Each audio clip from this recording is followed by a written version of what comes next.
Bonjour.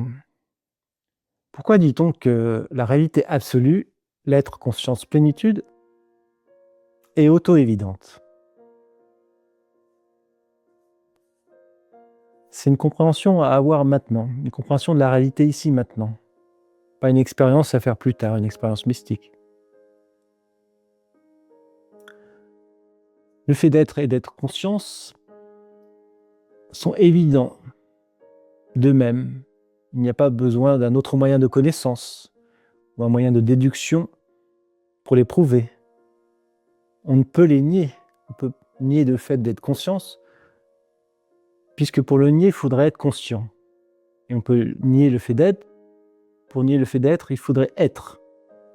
Donc ils sont auto-évidents.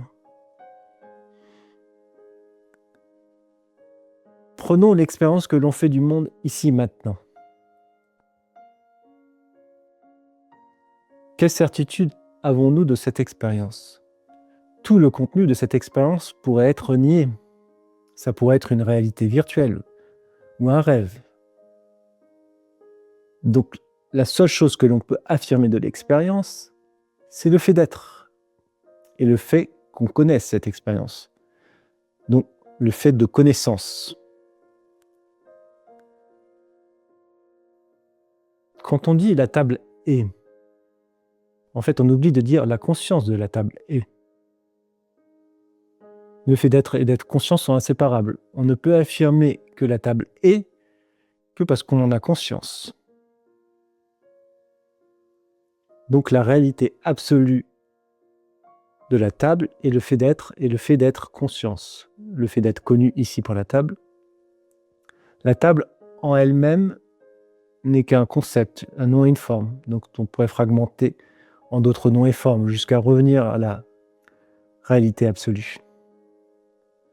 On pourrait rentrer dans une analyse plus profonde, mais je ne vais pas le faire pour le moment ici. Donc on peut étendre cette réalité absolue à tous les objets. C'est pour ça qu'on dit réalité absolue, car elle est toujours présente à chaque objet.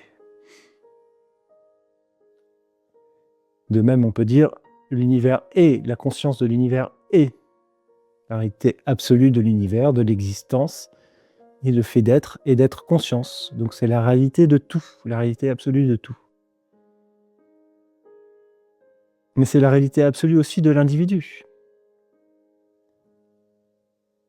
Depuis qu'il est né, la réalité absolue de chacune de ces expériences, c'est le fait d'être, et que chacune de ces expériences est connue. La seule chose que l'on peut affirmer avec certitude, c'est le « je suis » et le fait de connaître tous les objets de l'expérience. Donc la réalité absolue de l'individu n'est pas séparée de la réalité absolue de tout, de tous les objets, de l'existence, de chaque expérience. Et comme c'est la réalité absolue de chaque instant, de chaque expérience, de tout, il n'y a pas de limite à cette réalité. Cette réalité absolue est illimitée, infinie. Donc on dit qu'elle est plénitude, la troisième facette de cette réalité. Donc en essence, je suis cet être, conscience, plénitude. Je suis la réalité absolue de tout.